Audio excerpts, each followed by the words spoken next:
Halo pemirsa, senang sekali kabar parlemen kembali hadir menyapa Anda. Kami menemani Anda dengan berbagai informasi seputar aktivitas, agenda dan isu penting yang menjadi perhatian parlemen.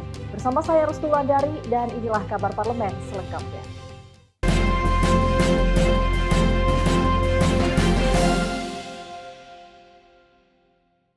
Ya, pemirsa, pimpinan DPR RI bersama pemerintah menggelar rapat koordinasi untuk membahas kondisi ekonomi Indonesia di tengah ketidakpastian global.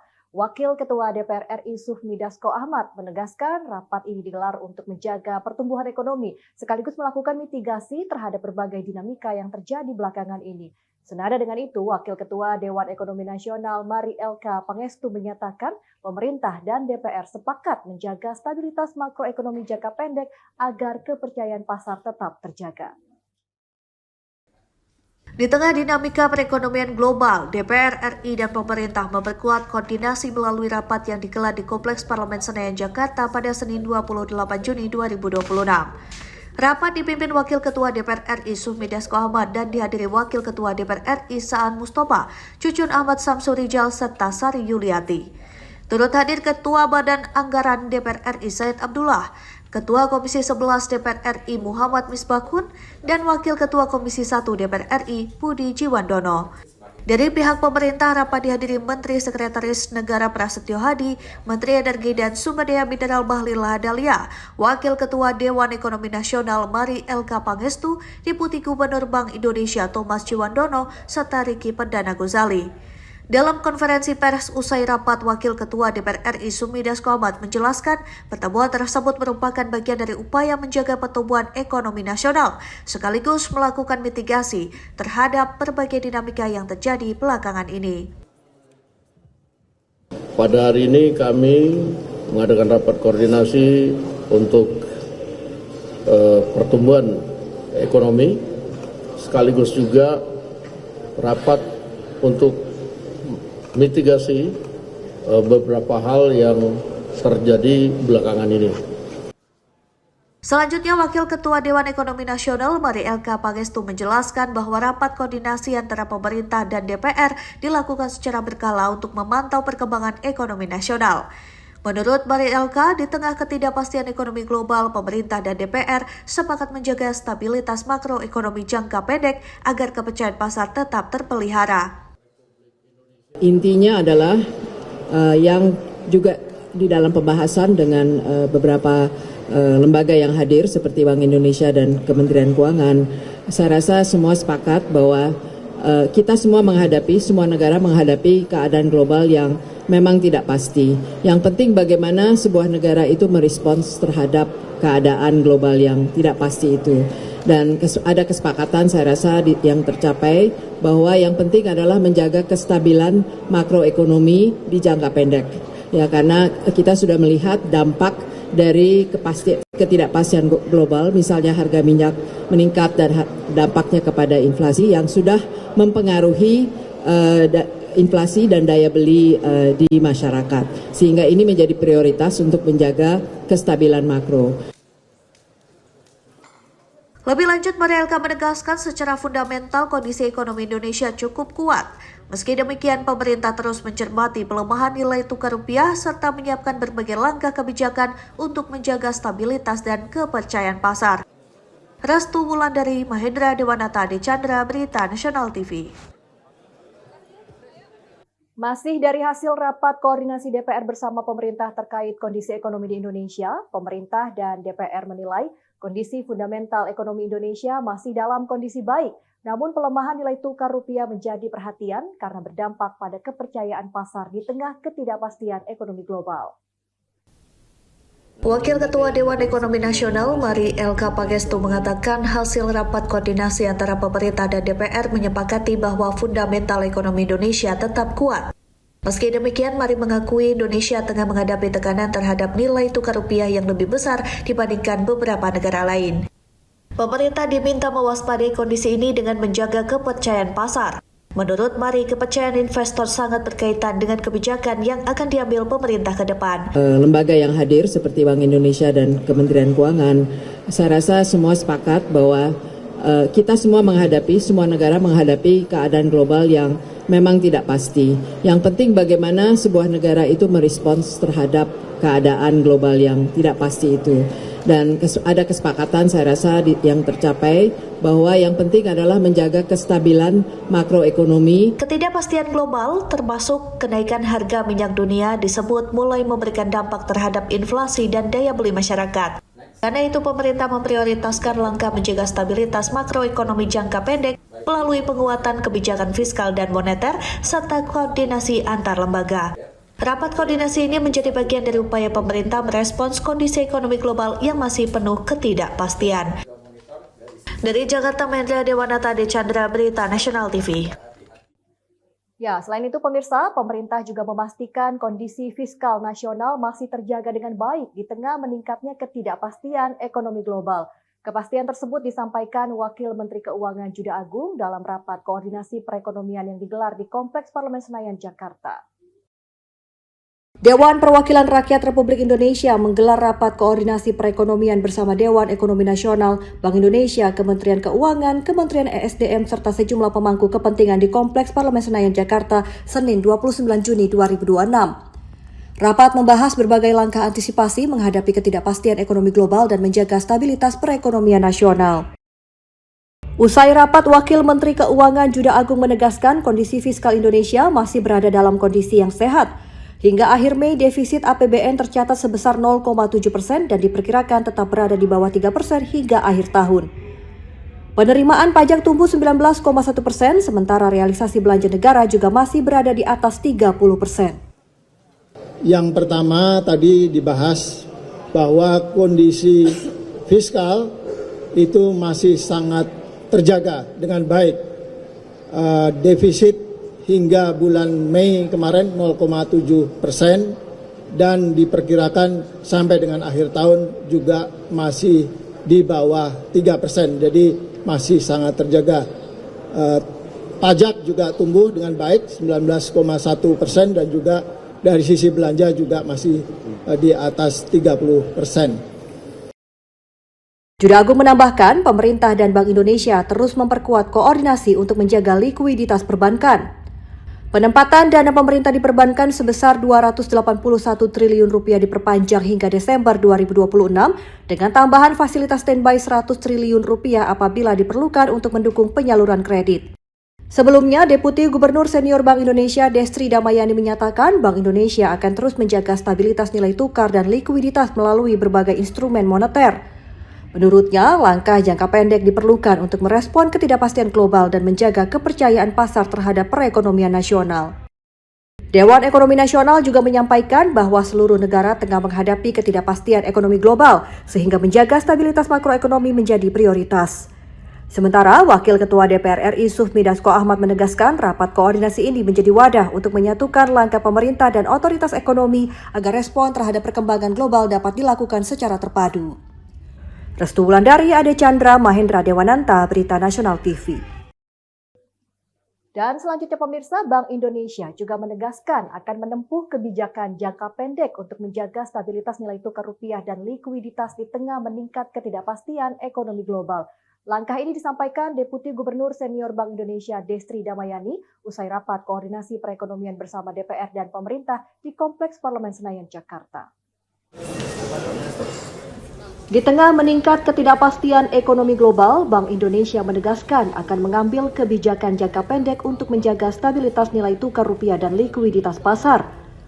Hal ini disampaikan Deputi Gubernur Senior Bank Indonesia Destri Damayani dalam konferensi pers usai rapat koordinasi perekonomian yang digelar DPR RI bersama pemerintah di Kompleks Parlemen Senayan, Jakarta pada Senin 29 Juni 2026. Menurut Destri, salah satu langkah yang telah ditempuh Bank Indonesia adalah menaikkan BI rate sebesar 100 basis poin menjadi 5,75%. Kebijakan ini dilakukan untuk menjaga stabilitas nilai tukar sekaligus memperkuat kepercayaan pasar terhadap perekonomian nasional. Dan dari kami, seperti tadi yang disampaikan oleh Ibu Mari, bahwa dalam situasi ketidakpastian global yang sangat tinggi, maka kami di Bank Indonesia tentunya perlu membuat suatu kebijakan yang sifatnya memang jangka pendek untuk mencapai stabilitas. Dalam hal ini adalah kita bicara nilai tukar. Dan kebijakan tentu satu nilai tukar dan kedua likuiditas. Nah, untuk nilai tukar mungkin dari teman-teman media juga sudah aware bahwa dalam 1 bulan terakhir ini kami memang sudah menaikkan BI rate kami sebesar 100 basis poin, sehingga sekarang berada di posisi 5,75%. Selain menaikkan suku bunga acuan, Bank Indonesia juga meningkatkan ekspansi operasi moneter untuk menjaga likuiditas pasar. Hingga akhir Juni 2026, ekspansi likuiditas meningkat dari 600 triliun rupiah menjadi 1.000 triliun rupiah. Langkah ini dilakukan agar tidak terjadi gejolak di pasar uang maupun pasar valuta asing. Kebijakan ini disampaikan dalam rapat koordinasi perekonomian yang dihadiri DPR, Dewan Ekonomi Nasional, Bank Indonesia, Kementerian Keuangan, serta kementerian dan lembaga terkait. Dewan Ekonomi Nasional menilai seluruh negara saat ini menghadapi ketidakpastian global, sehingga koordinasi kebijakan fiskal dan moneter menjadi kunci menjaga stabilitas makroekonomi nasional. Sementara, Wakil Ketua DPR RI Sufmi Dasko Ahmad menyatakan rapat koordinasi ini dilakukan untuk menyamakan langkah pemerintah dan otoritas ekonomi dalam respon dinamika global. DPR menilai sinergi antar lembaga menjadi faktor penting untuk menjaga stabilitas perekonomian dan kepercayaan pasar di tengah tantangan ekonomi dunia. Restu Wulandari, Ade Chandra, Mahendra Dewananta, Berita Nasional TV. Ya, sementara itu pemirsa, usai rapat koordinasi bersama DPR, Menteri ESDM Bahlil Lahadalia juga menyatakan pemerintah tengah merumuskan berbagai langkah solutif guna menjawab persoalan yang dihadapi dunia industri. Pemerintah membuka peluang penurunan kembali harga gas untuk industri sebagai bagian dari paket solusi menjaga daya saing sektor manufaktur. Bahlil juga menyebut kebijakan tersebut merupakan hasil pembahasan dalam rapat koordinasi bersama DPR dan kementerian terkait. Rapat koordinasi di Kompleks Parlemen Senayan Jakarta ini melibatkan Dewan Ekonomi Nasional, Bank Indonesia, Kementerian Keuangan hingga Kementerian Energi dan Sumber Daya Mineral. Sejumlah solusi dibahas untuk merespons berbagai perkembangan ekonomi terkini, termasuk kekhawatiran industri terhadap tingginya biaya produksi yang berdampak pada keberlanjutan tenaga kerja. Salah satu hasil pembahasan adalah kabar terkait penurunan kembali harga gas industri yang sebelumnya mengalami kenaikan. Langkah ini dinilai menjadi angin segar bagi dunia industri dan para pekerja, mengingat biaya energi menjadi salah satu faktor yang mempengaruhi daya saing perusahaan dan potensi pemutusan hubungan kerja. Menteri ESDM Bahlil Lahadalia menyebut, pemerintah telah menerima masukan dari berbagai asosiasi industri dan serikat pekerja dalam beberapa waktu terakhir. Pemerintah kini merumuskan langkah strategis untuk menjaga industri tetap berjalan sekaligus memastikan lapangan pekerjaan tetap terlindungi. Termasuk dari KSPI, atas dasar koordinasi yang baik dengan pimpinan DPR, Pak Dasko dan pemerintah, telah kita merumuskan beberapa langkah-langkah solutif untuk mengatasi masalah yang dihadapi oleh teman-teman. DPR dan pemerintah menegaskan koordinasi lintas lembaga akan terus dilakukan agar pertumbuhan ekonomi tetap terjaga di tengah tekanan ekonomi global. Dari Jakarta, Mahendra Dewanata, Ade Chandra, Berita Nasional TV. Mensesnek hingga Deputi Bank Indonesia apresiasi Forum Koordinasi DPR bahas ekonomi. Informasi selengkapnya usai jeda, kabar parlemen segera kembali.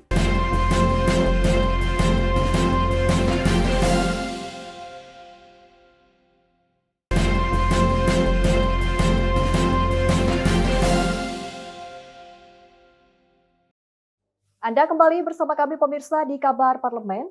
Pemirsa, DPR RI kembali memfasilitasi rapat koordinasi perekonomian bersama pemerintah dan otoritas ekonomi di Kompleks Parlemen Senayan Jakarta pada Senin 29 Juni 2026.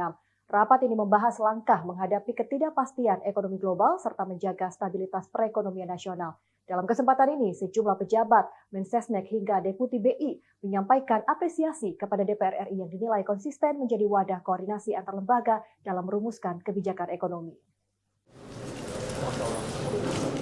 Wakil Ketua DPR RI Sufmi Dasko Ahmad memimpin rapat koordinasi perekonomian yang dihadiri Dewan Ekonomi Nasional, Bank Indonesia, Kementerian Keuangan, Kementerian ESDM, Pertamina, Pertagas, serta pimpinan dan anggota Komisi 11 DPR RI pada Senin 29 Juni 2026. Rapat membahas berbagai perkembangan ekonomi terkini dan langkah antisipasi menghadapi dinamika global. Pada hari ini kami mengadakan rapat koordinasi untuk pertumbuhan ekonomi, sekaligus juga rapat untuk mitigasi beberapa hal yang terjadi belakangan ini. Anggota Dewan Ekonomi Nasional atau Denmari LK Pangestu menyambut baik forum koordinasi yang difasilitasi DPR RI. Menurutnya, pertemuan ini menjadi ruang bertukar pandangan antar lembaga dalam respon perkembangan ekonomi global maupun domestik. Kami sebagai Dewan Ekonomi Nasional diundang oleh Pak Dasko ke DPR untuk memberi paparan terkait keadaan ekonomi terkini maupun bagaimana sebaiknya kita melakukan respons terhadap berbagai perkembangan global maupun domestik. Apresiasi serupa juga disampaikan Deputi Gubernur Senior Bank Indonesia Destri Damayani. Menurutnya, rapat koordinasi di DPR telah menjadi agenda rutin yang memperkuat sinergi kebijakan fiskal dan moneter di tengah tingginya ketidakpastian ekonomi global. Tentunya kami berterima kasih juga kepada Pak Dasko yang telah memberikan kesempatan juga pada kita. Seperti pertemuan ini sebenarnya pertemuan rutin merupakan koordinasi khususnya antara fiskal dan moneter.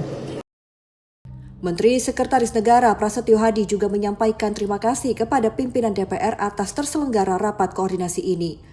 Menurutnya, koordinasi antar lembaga menjadi kunci dalam menyusun kebijakan yang terpadu dari aspek makroekonomi hingga sektorial. Terima kasih Pak Dasko dan beserta seluruh pimpinan DPR. Jadi hari ini sebagaimana biasanya para penanggung jawab perekonomian berkoordinasi dan hari ini cukup lengkap karena juga ikut dihadiri oleh teman-teman dari DEN yang memberikan pandangan maupun saran-saran dan semua harus saling berkoordinasi, semua saling memberi masukan bagaimana mengambil kebijakan-kebijakan mulai dari makro, mulai dari fiskalnya, sampai kepada sektor real yang kita hadapi di lapangan. Salah satu rapat koordinasi ini membahas berbagai langkah menjaga stabilitas ekonomi, mulai dari koordinasi fiskal dan moneter, kondisi likuiditas perbankan, hingga kebijakan di sektor energi.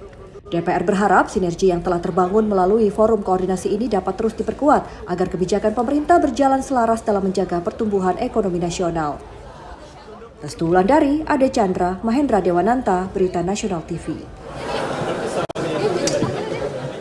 Kita beralih ke informasi lain pemirsa. DPR RI menyoroti status guru pegawai pemerintah dengan perjanjian kerja atau P3K paruh waktu.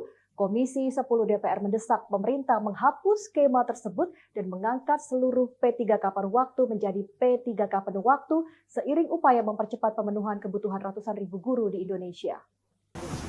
DPR menyoroti status guru pegawai pemerintah dengan perjanjian kerja atau biasa disebut P3K paruh waktu. Menurut DPR, pemerintah perlu segera menyelesaikan status P3K paruh waktu hingga kini masih menimbulkan ketidakpastian bagi para guru.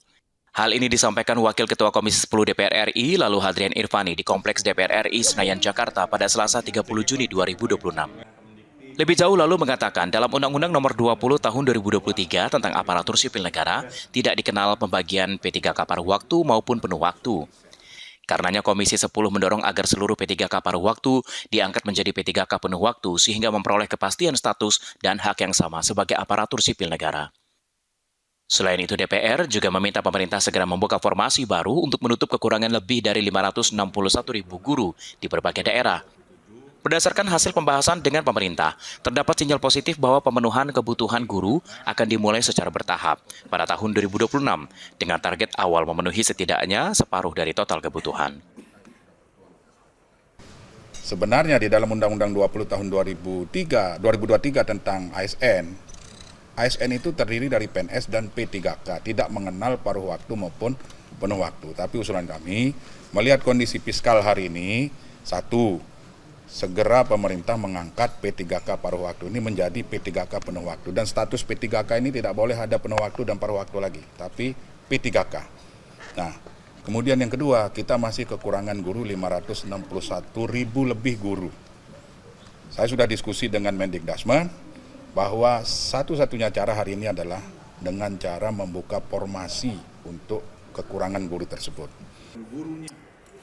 Selain mendorong kapasitas status kepegawaian, Komisi 10 DPR RI juga meminta pemerintah meningkatkan kesejahteraan guru, termasuk melalui kenaikan gaji minimum guru ASN. DPR RI menilai dengan dukungan anggaran pendidikan yang memadai, kebijakan pengangkatan P3K penuh waktu dan pembukaan formasi guru dapat direalisasikan apabila dapat keputusan politik dari pemerintah. Ishakan, Ade Chandra, Berita Nasional TV.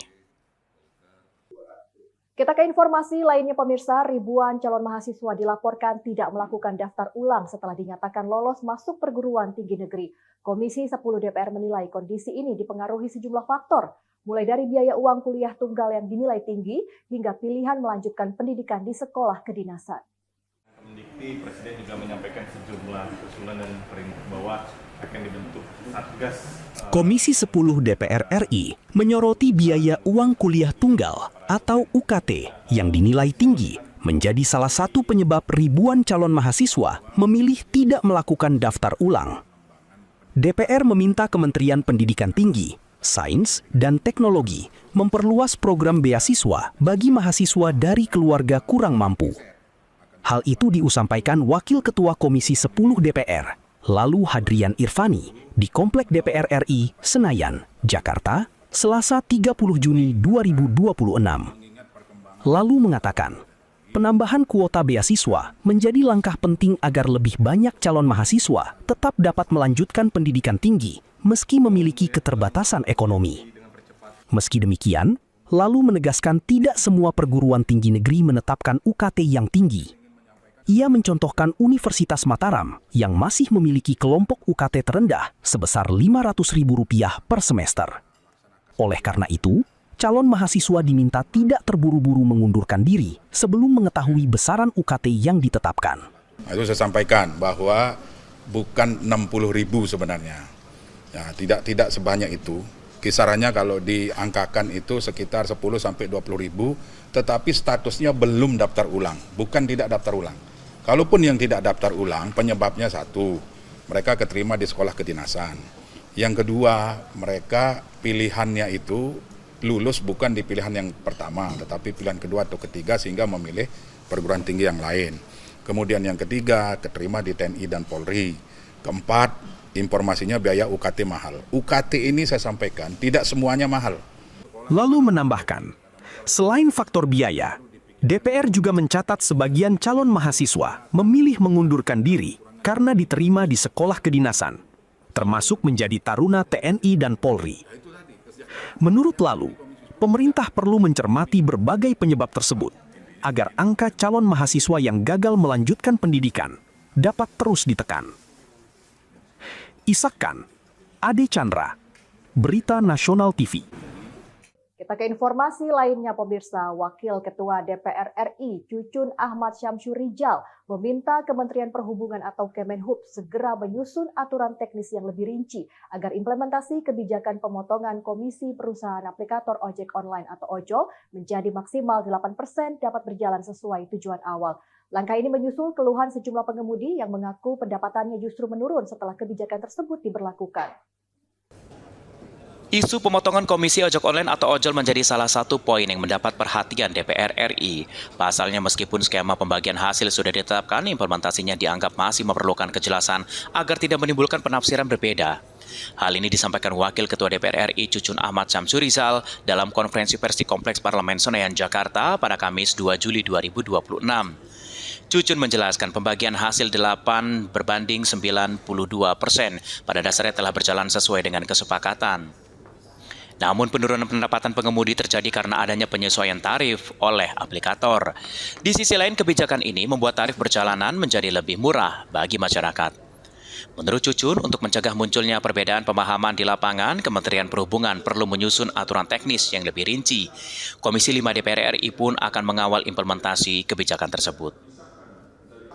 Sebelumnya, pemerintah melalui Kementerian Perhubungan menetapkan batas maksimal potongan komisi aplikator sebesar 8% dari pendapatan mitra pengemudi. Kebijakan ini merupakan hasil pembahasan bersama DPR, aplikator, dan perwakilan pengemudi ojek online. DPR berharap aturan teknis yang akan disusun bisa memberikan kepastian hukum sekaligus menjaga keseimbangan kepentingan antar pengemudi, aplikator, dan masyarakat selaku pengguna jasa.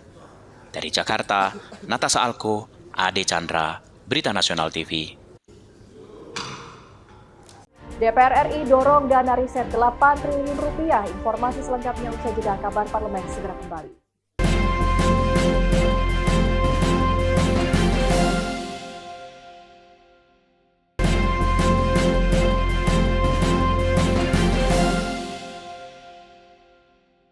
Anda kembali bersama kami pemirsa di Kabar Parlemen.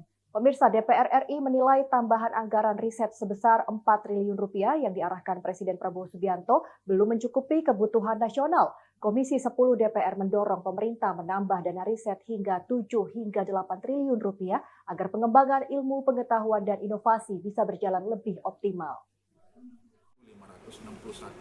Komisi 10 DPR RI menyambut positif komitmen Presiden Prabowo Subianto memperkuat sektor pendidikan tinggi, riset, dan inovasi. Namun tambahan anggaran riset sebesar 4 triliun rupiah masih belum ideal untuk memenuhi kebutuhan riset nasional yang terus meningkat. Tambahan anggaran lebih tepat berada pada kisaran 7 hingga 8 triliun rupiah dengan tetap mempertimbangkan kondisi fiskal negara. Hal ini disampaikan Wakil Ketua Komisi 10 DPR RI lalu Hadrian Irvani di Kompleks DPR RI Senayan, Jakarta pada Selasa 30 Juni 2026. Lebih mendalam lalu menegaskan kebutuhan riset mencapai berbagai sektor strategis sehingga pemerintah perlu memastikan setiap hasil penelitian memberikan dampak nyata bagi pembangunan nasional. Selain itu, Komisi 10 juga menyambut positif komitmen Presiden Prabowo Subianto memperkuat pendidikan tinggi, riset, dan inovasi. Menurut DPR, potensi perguruan tinggi beserta para guru besar harus dimaksimalkan sebagai pusat pengembangan ilmu pengetahuan dan pendidikan program prioritas pemerintah. Idealnya sekitar 7-8 triliun, tetapi lagi-lagi kita melihat kondisi fiskal kita. Kalau 2026 oke lah 4 triliun, tetapi 2027 kami berharap bisa naik, bisa nambah, bahkan lebih dari 7-8 triliun. Kedepan DPR akan mengawal satuan tugas yang akan dibentuk pemerintah untuk mempercepat tindak lanjut hasil pertemuan Presiden dengan para guru besar dan juga dosen. Sebelumnya Presiden Prabowo Subianto memerintahkan kepada para guru besar dan dosen membentuk satgas atau kelompok kerja.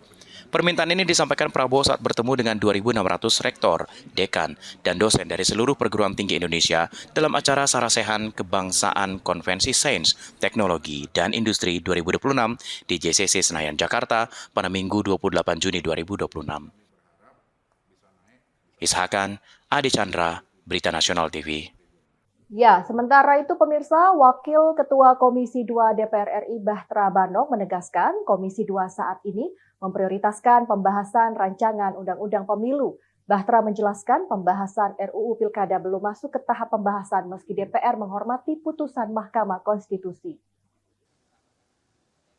Wakil Ketua Komisi 2 DPR RI Bahtra menyatakan pembahasan RUU Pemilu menjadi fokus utama Komisi 2 karena masuk dalam program legislasi nasional tahun 2026 dan menjadi penugasan dari pimpinan DPR.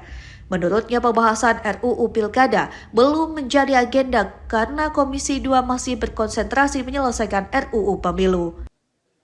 Yang pertama kami ini ingin menegaskan bahwa tentu kami menghormati, menghargai apa yang diputuskan oleh Mahkamah Konstitusi, tetapi fokus kami saat ini kan di DPR yang masuk prolegnas di tahun 2026 ini adalah pembahasan RUU Pemilu. Jadi terkait dengan pembahasan RUU Pilkada, kami belum sampai kepada tahap sana.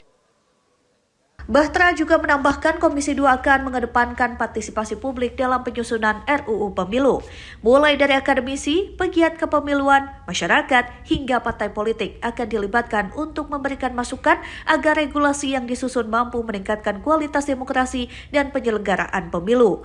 Dari Jakarta, Natasha Alkoadi Chandra, Berita Nasional TV. Pemirsa, Komisi 10 DPR RI menyambut positif pernyataan Presiden Prabowo Subianto yang menyebut kebocoran anggaran menjadi salah satu penyebab belum optimalnya kenaikan gaji guru. Wakil Ketua Komisi 10 lalu Hadrian Irvani beranggapan Presiden Prabowo memiliki keberpihakan untuk lebih mensejahterakan guru ke depannya. Ada fenomena kekhawatiran jika Dalam pidatonya di Jawa Timur Selasa kemarin, Presiden Prabowo Subianto menyatakan belum optimalnya kenaikan gaji guru dan pegawai negeri sipil disebabkan oleh kebocoran anggaran serta keluarnya kekayaan nasional ke luar negeri. Menanggapi hal tersebut, Wakil Ketua Komisi 10 DPR RI lalu Hadrian Irvani menilai Presiden tengah menjelaskan kepada publik mengenai kondisi yang mempengaruhi kenaikan gaji guru hingga kini belum berjalan optimal. Dan menurutnya pemerintah saat ini sedang memformulasikan besaran gaji guru yang ideal. Komisi 10 terus mendorong pemerintah agar kenaikan gaji guru dapat direalisasikan sesuai perhitungan yang layak. Bahkan berdasarkan perhitungan, gaji minimal 5 juta rupiah dinilai menjadi nominal yang paling sesuai untuk meningkatkan kesejahteraan guru. Komisi 10 juga berharap adanya itikat baik pemerintah dalam postur anggaran tahun 2027 untuk mempersiapkan kenaikan gaji dan tunjangan guru baik ASN maupun non-ASN. Kami tentu memandang ini positif aja sebenarnya. Jadi Presiden ingin menjelaskan kepada masyarakat bahwa kenapa sampai dengan hari ini gaji guru kita ini tidak naik secara optimal. Sebenarnya kalau nggak naik itu nggak juga, naik. Tetapi memang tidak atau belum optimal. Nah, tentu Presiden ingin menyampaikan pesan bahwa pemerintah hari ini sedang memformulakan besaran gaji guru yang ideal. Nah, oleh sebab itu, walaupun demikian, kami di Komisi 10 tetap mendorong agar gaji guru ini benar-benar naik sesuai dengan perhitungan yang layak. Kami sudah menghitung di Komisi 10, minimal 5 juta itu adalah angka yang layak atau nominal yang paling pas untuk kesejahteraan guru. Kami sudah melihat di postur anggaran 2027 ada itikat baik dari pemerintah untuk mempersiapkan anggaran dalam rangka kenaikan gaji guru dan tunjangan guru, baik yang ASN maupun non-ASN. Ya, kami akan melihat di pidato nota keuangan beliau besok tanggal 16 Agustus, tapi kami meyakini bahwa Presiden kita ini sudah memikirkan, apalagi beliau selalu di mana-mana mengatakan bahwa kesejahteraan guru menjadi yang prioritas. Nah, kami hari ini di Komisi 10 mengejar itu dan mengingatkan terus kepada Bapak Presiden bahwa salah satu fondasi keberhasilan pendidikan adalah dengan meningkatkan kesejahteraan guru. Dari Jakarta, Natasha Alko, Galwanggara, Berita Nasional TV.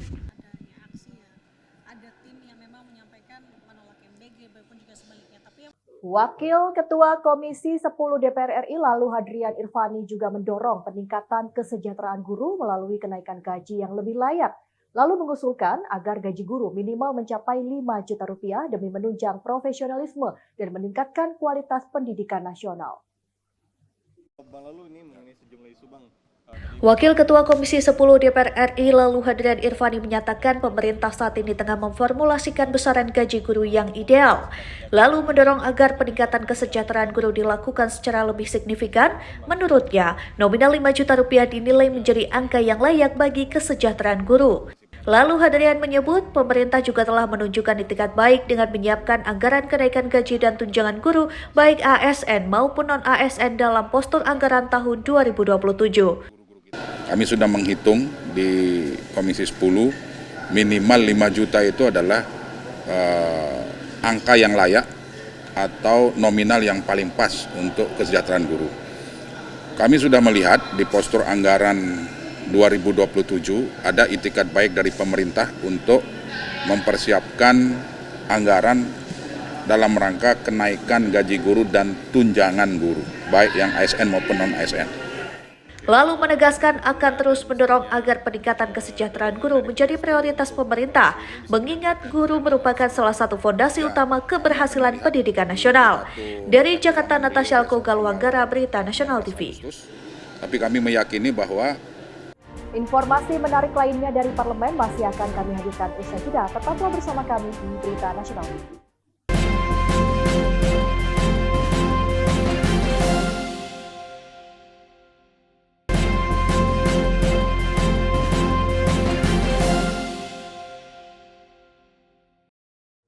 Anda kembali bersama kami pemirsa di Kabar Parlemen.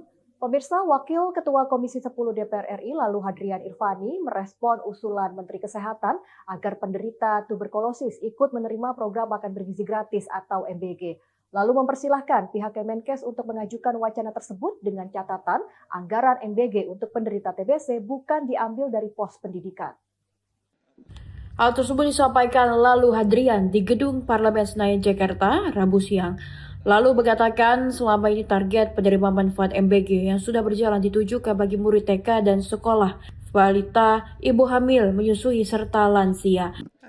Politikus PKB itu mengatakan jika penderita TBC diwacanakan ikut menerima manfaat MBG, maka anggarannya harus dari Kementerian Kesehatan karena anggaran pendidikan hanya digunakan untuk kepentingan dunia pendidikan. Lalu juga menambahkan jika pihaknya mengusulkan agar para guru di sekolah ikut menerima manfaat MBG dari pemerintah bukan hanya murid sekolah. Alasannya guru mewakili pihak sekolah berperan dalam pendistribusian MBG. MBG ini kan calon penerimanya adalah siswa-siswi, kemudian balita, lansia, dan ibu menyusui. Kalau sekarang dari Kementerian Kesehatan meminta atau mengusulkan agar penderita TBC ini untuk mendapat MBG, selama anggarannya di Kementerian Kesehatan ada, ya monggo, silahkan saja. Tetapi lagi-lagi kalau untuk penderita TBC, jangan anggarannya diambil dari anggaran pendidikan. Nah, itu. Yang boleh diambil dari anggaran pendidikan, yang manfaatnya dirasakan oleh siswa-siswi, bahkan kami mengusulkan guru juga diberikan MBG.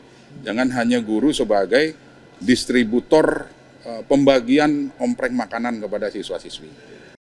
Dari Jakarta, Natasha Alko, Galuh Anggara, Berita Nasional TV melaporkan.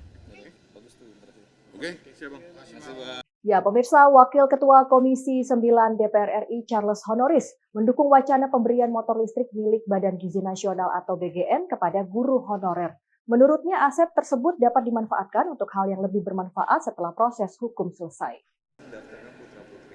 Hal itu disampaikan Charles Honoris di Kompleks Parabet Senayan, Jakarta, Rabu siang. Charles menjelaskan motor listrik yang kini masih menjadi barang bukti di Kejaksaan Agung harus menunggu proses hukum hingga tuntas. Setelah proses tersebut selesai, menurutnya pemerintah dapat mempertimbangkan pengalihan pemanfaatan motor listrik itu kepada guru honorer. Politikus PDI Perjuangan itu menilai langkah tersebut bisa menjadi bentuk dukungan bagi para guru honorer yang selama ini belum mendapatkan penghasilan yang memadai. Menurut Charles, pemanfaatan motor listrik untuk guru honorer dapat menjadi langkah positif yang memberikan manfaat langsung kepada tenaga pendidik. Kalau kasusnya sudah selesai, tentu harus bisa dimanfaatkan untuk sesuatu yang positif. Memberikan kepada guru-guru honorer, ya mungkin sebagai salah satu opsi yang baik ya, karena memang kita ketahui teman-teman guru hari ini tidak mendapatkan pendapatan atau penghasilan sesuai dengan yang seharusnya, termasuk khususnya guru-guru honorer. Dari Jakarta, Natasha Alko, Galuh Anggara, Berita Nasional TV melaporkan. Kita ke kabar lain yang juga disoroti oleh DPR, pemirsa, di mana DPR RI akan mengambil sejumlah langkah merespon kasus penyekapan dan penyiksaan yang dialami seorang perempuan di Bandung, Jawa Barat yang diduga terjadi selama 3 tahun. DPR akan memanggil Menteri Pemberdayaan Perempuan dan Perlindungan Anak hingga mendatangi korban. Komisi 8 DPR RI akan mengambil sejumlah langkah menyikapi terungkapnya kasus penyekapan dan penyiksaan terhadap seorang perempuan di Bandung, Jawa Barat yang diduga terjadi selama 3 tahun. Sejumlah langkah akan dilakukan adalah memanggil Menteri Pemberdayaan Perempuan dan Perlindungan Anak atau PPPA, Arifah Fauzi yang berkoordinasi dengan aparat penegak hukum hingga mengunjungi korban secara langsung. Wakil Ketua Komisi 8 DPR RI Abdul Wahid menyatakan keprihatinan mendalam atas kasus ini. Menurutnya peristiwa yang baru terungkap setelah bertahun-tahun ini menunjukkan masihnya lemah perlindungan terhadap perempuan dan anak di Indonesia. Hal ini disampaikan Abdul Wahid saat ditemui di Kompleks Parlemen Senayan, Jakarta pada Selasa 23 Juni 2026. Wahid mengaku heran karena kasus penyiksaan berlangsung selama 3 tahun baru diketahui publik belakangan ini. Wahid menegaskan pihaknya telah menelusuri perkembangan kasus dan akan berkoordinasi dengan Komisi 3 DPR RI untuk memastikan proses hukum berjalan secara maksimal. Ini saya minta untuk pertama, ini kasus ini biadab banget ini. Orang-orang anak ini benar-benar ini sudah nggak punya moral ya. Ini harus aparat harus benar-benar indikasi sanksi yang berat ya, dan saya minta untuk penegak hukum ya melakukan seperti itu, dan kami juga ini segera nanti panggil ke KPPA ya untuk Menteri untuk Perlindungan Ibu dan Anak ini karena penting, karena terus terang kemarin yang satu baru masalah ini belum selesai, ini ada lagi masalah lagi ini seperti ini ya. Terutama ini kalau kita biarkan, kalau dibiarkan tidak ada tindakan yang benar-benar tegas dari pihak aparat ya. Ini nanti akan bisa merajalela kemana-mana. Lebih jauh, Abdul Wahid akan terus memantau kasus dan meminta aparat penegak hukum mengusutnya hingga tuntas serta memberikan sanksi berat kepada pelaku. Wahid menilai tindakan tegas sangat diperlukan agar kasus serupa tidak terus terjadi di berbagai daerah. Natasha Alko, Anggada Agung, Berita Nasional TV.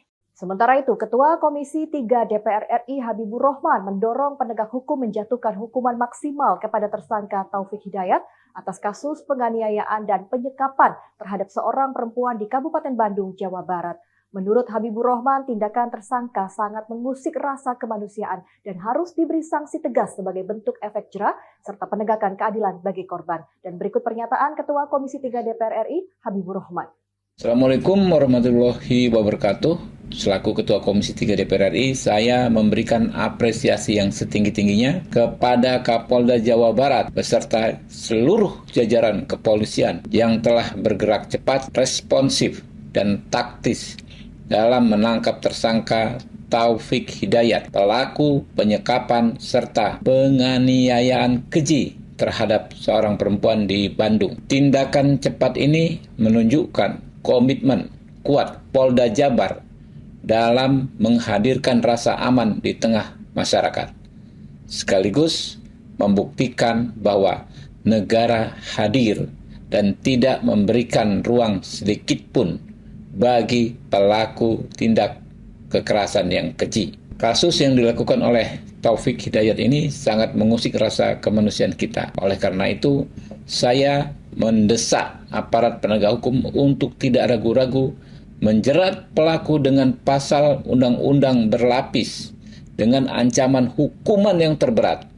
Kita harus menggunakan seluruh instrumen hukum yang ada, baik KUHP terkait penyekapan dan penganiayaan berat maupun Undang-Undang Tindak Pidana Kekerasan Seksual jika dalam pengembangan penyidikan ditemukan unsur-unsur tersebut. Hukuman maksimal bagi Taufik Hidayat bukan hanya demi keadilan bagi korban yang mengalami trauma mendalam, juga sebagai peringatan yang keras sekaligus efek jera yang nyata bagi siapapun agar tidak melakukan tindakan keji serupa. Komisi 3 DPR RI akan terus mengawal jalannya proses hukum ini hingga tuntas di pengadilan. Pemirsa, informasi tadi sekaligus menutup jumpa kita di Kabar Parlemen kali ini. Saksikan terus Kabar Parlemen hanya di Berita Nasional TV. Saya Rustulandari, mewakili segenap kru yang bertugas pamit undur diri. Terima kasih sudah menyaksikan Kabar Parlemen dan sampai jumpa.